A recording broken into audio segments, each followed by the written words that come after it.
Assalamualaikum warahmatullahi wabarakatuh. Selamat siang pemirsa. Terima kasih Anda masih mengikuti channel Bang Kumis Berbagi, media Sorot Desa Indonesia.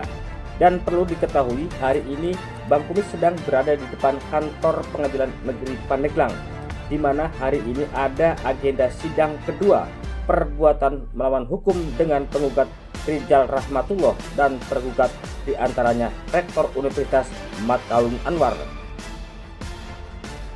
Seperti yang Anda saksikan, hari ini terlihat masing-masing yang ditunjuk sebagai kuasa hukum dari kedua pihak hadir, baik kuasa hukum tergugat ataupun penggugat.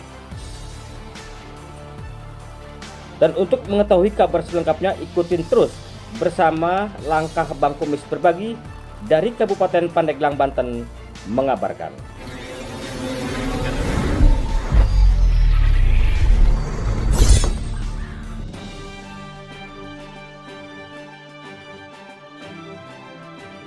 Beginilah suasana di ruang sidang Profesor Dr. Kusuma Atmaja Sarjana Hukum Pengadilan Negeri Pandeglang saat digelarnya sidang kedua perbuatan melawan hukum dengan penggugat Rizal Rahmatullah dan tergugat diantaranya Rektor Universitas Mataun Anwar pada hari Rabu 12 Juni 2024. Berdasarkan pantauan tim channel Bang Kumis Berbagi dan sejumlah awak media, dalam persidangan tersebut yang masih di dalam agenda kelengkapan para pihak, yang mana pada sidang kedua ini keseluruhan pihak hadir dan diketahui dari kuasa tergugat 3 yang disampaikan oleh kuasanya Ruliana Cakrabuana SHMA bahwasanya tergugat 1 ditegaskan tidak ada pihak yang disebut oleh penggugat sebagai tergugat 1 tersebut.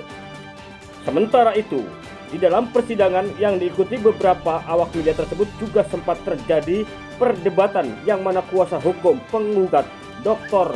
C. Misbahul Mundir Esa menyampaikan kepada majelis hakim agar para tergugat dan turut tergugat dapat menunjukkan legalitas universitas yang salah satunya adalah akte notaris pendirian Universitas Mataun Anwar dan ADART. Dikarenakan menurut kuasa penggugat bahwa hal tersebut penting untuk menunjukkan bahwa Universitas Mataun Anwar adalah merupakan perguruan tinggi swasta atau PTS, yang mana adanya universitas berawal dari akte pendirian yayasan atau perkumpulan yang saat ini dikenal sebagai PB Unma. Atas permohonan kuasa penggugat tersebut, kuasa para tergugat dan turut tergugat juga menyampaikan keberatan pihaknya. Para tergugat dan turut tergugat tidak akan menunjukkan keinginan penggugat tersebut, akan tetapi tergugat akan menunjukkannya di sesi pembuktian, tegas kuasa hukum tergugat 3. Sidang yang berlangsung beberapa waktu tersebut ditunda 1 minggu dalam agenda memanggil tergugat 1 pada Kamis 20 Juni 2024. Sebagaimana diketahui, gugatan perbuatan melawan hukum di Pengadilan Negeri Pandeglang yang berkaitan dengan Universitas Mataun Anwar tersebut menjadi perhatian publik di Banten dalam beberapa bulan terakhir ini.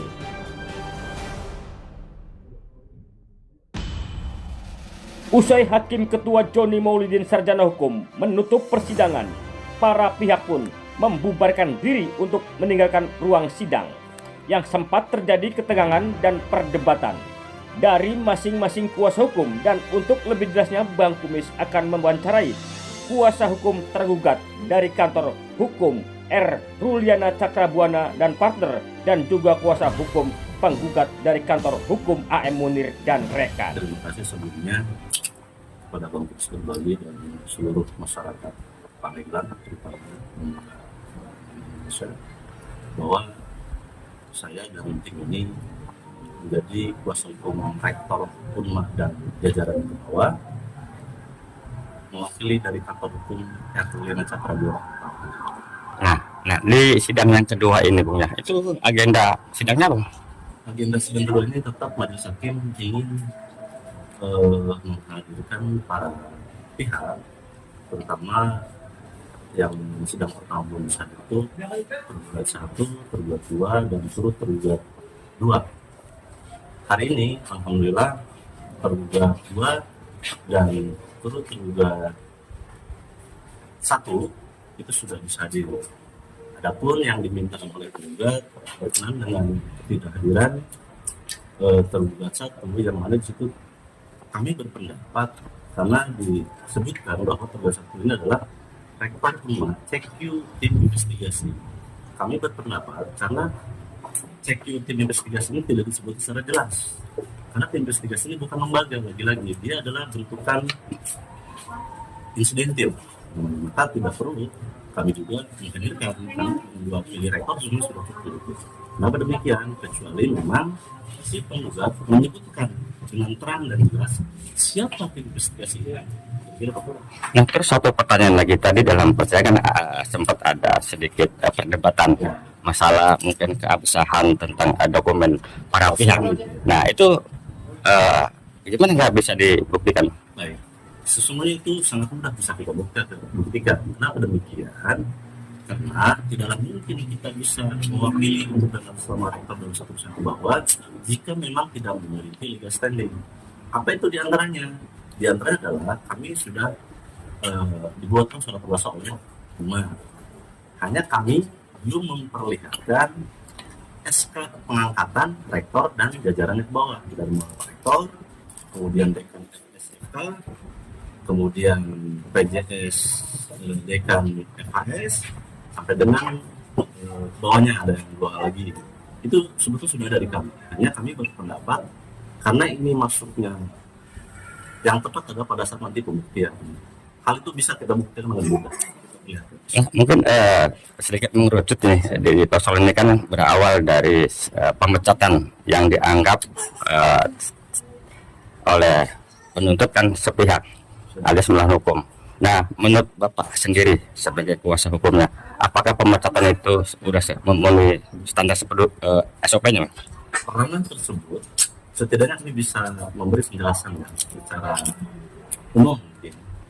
Kami berkeyakinan atas apa yang sudah dilakukan oleh rektor dalam hal mengambil keputusan, yaitu menerbitkan surat keputusan pemberhentian dekan FHS, itu sudah cukup beralasan. Tapi kan proses sendiri kan menjadi satu dilema bagi publik juga kan, yang akhirnya mau tidak mau berurusan juga akhirnya di pengadilan ini. Itu kan berarti menandakan ada ketidaksesuaian atau ketidakberesan bagi para pihak. Lebih di detail lagi, Bang. Terima kasih Bang Kumis berbagi ya. Ini juga perlu diketahui oleh halayak umum bahwa yang pertama berbicara tentang tata cara ataupun mekanisme proses pemberhentian hingga terbitnya surat keputusan pemberhentian dekan FHS itu merupakan hak dan kewenangan rektor melalui mekanismenya. Adapun ketika dianggap memang ini tidak cukup beralasan, maka terbitlah mungkin hari ini yaitu proses namanya gugatan ke pengadilan negeri. Dalam hal ini mereka melakukan gugatan perbuatan menghukum. Adapun tentang pokok perkara kita lihat saja nanti, karena ini belum masuk ke pokok perkara, maka kami tidak akan mendahului dulu majelis hakim. Oke, terima kasih, Bung. Sama-sama. Selamat siang, Bung. Yang Bung, mohon izin untuk agenda sidang hari ini memasuki tahapan apa itu, Bung? hari ini sidang kedua mempunyai masih terhadap kelengkapan pihak, termasuk kelengkapan surat serta kuasa, yang mana kebetulan hari ini keseluruhan tergugat dan turut tergugat hadir kecuali tergugat satu. Nah, terus tadi dalam persidangan saya lihat juga kan ada sedikit perdebatan tuh dengan yang lain tentang masalah dokumen-dokumen ya. Itu bagaimana menurut Bung itu? Apakah memang itu harus ada atau memang itu enggak sih? Jadi sebenarnya kalau tadi saya meluruskan sedikit, itu bukan perdebatan. Kami sebatas menyampaikan kepada majelis hakim yang menyidangkan perkara bahwa dalam suatu persidangan yang menyangkut suatu perkumpulan atau yayasan, itu tergugat setidaknya diharuskan untuk memperlihatkan akte notaris. Ibarat PT, dia harus memperlihatkan akte pendirian perusahaan dan lain-lain dan ADART.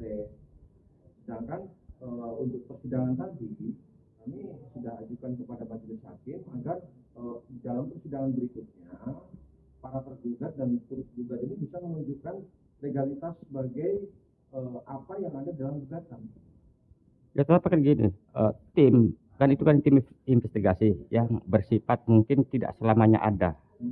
Itu mungkin bisa ad hoc atau sifatnya bisa ada bisa tidak. Apakah harus ada sebuah SK atau cukup dengan petunjukan dari rektor ditunjuk sebagai tim investigasi, Bang?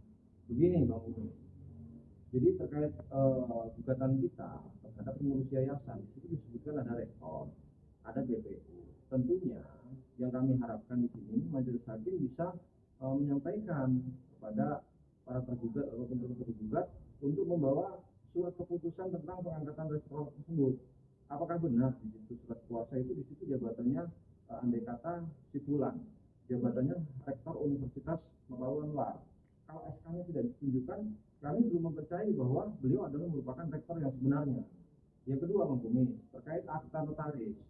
Kami di dalam gugatan ini, karena ini merupakan perhatian publik, kami sangat menggarisbawahi bahwa universitas ini adalah merupakan perguruan tinggi swasta, bukan perguruan tinggi negeri.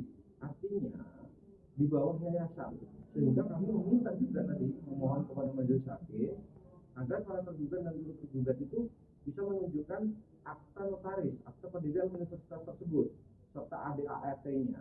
Itu adalah hak kami tentunya. Nah, mungkin satu pertanyaan lagi karena menurut tim kuasa hukum dari yang tergugat mengatakan bahwa kenapa sih nggak langsung ke individu gitu kan? Kenapa nggak wadahnya?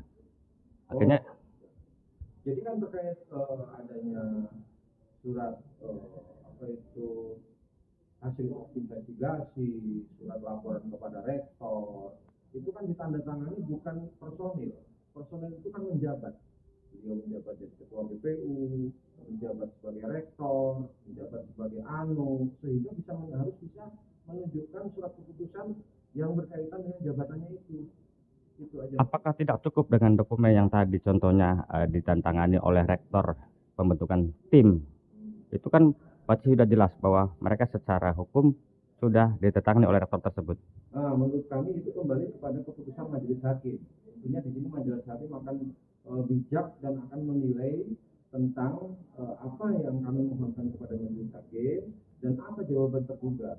Makanya kami tadi sangat memohon kepada majelis hakim, khususnya kepada panitera tadi, untuk mencatatkan bahwa pihak tergugat ini keberatan untuk menunjukkan akta notaris, SK, dan lain-lain. Itu harus dicatat, karena ini suatu momen penting yang menjadi perhatian publik. Nah, terus tadi kan sidang ditunda kembali. Itu dilanjutkan kapan agenda sidang? Tadi dilanjutkan pada hari Kamis 20 Juni, sekitar jam 1 siang. Ini nih tentang yang tadi sidang masalah UNMA, bagaimana pendapat Abang itu? Siap. Jadi persoalan UNMA itu adalah sesuatu yang krusial di dunia pendidikan. Jadi mohon siapapun tidak dipolitisasi atau didramatisir atas keputusan dan peristiwa-peristiwa yang sedang terjadi. Karena di dunia pendidikan tidak boleh dicampur aduk oleh hal-hal yang tidak berkepentingan di dalam institusi dunia pendidikan itu sendiri. Karena akan merugikan semua sivitas akademika atau alumnus dari Fakultas Hukum UNMA sendiri. Memang ada indikasi ke arah situ? Kalau saya menganalisis ya mungkin saja. Tidak menutup semua kemungkinan ada indikasi-indikasi yang mengarah ke sana. Walaupun ya secara awal memang mungkin ada prosedur atau tahapan-tahapan yang salah mungkin ya. Itu di internal sendiri yang lebih tahu, akan tetapi karena persoalan ini mencuat menjadi konsumsi publik dan kami praktisi hukum wajib dan ikut mengkritisi persoalan-persoalan yang tidak bisa diselesaikan di internal universitas itu sendiri. Ini sudah tidak elok, akhirnya gugat-gugat ke segala dan mengarah. Satu pertanyaan terakhir Bung ya, tentang pemecatan dekan sendiri, menurut Bung ini udah sesuai prosedur atau enggak sih Bung? Menurut saya kalau memang ranahnya sedang ada dalam gugatan, kita tunggu nanti hasil daripada apa putusan Pengadilan Negeri Pandeglang dan pengadilan lainnya yang sedang digugat. Itu lebih konkret ya, apa yang sebenarnya terjadi nanti.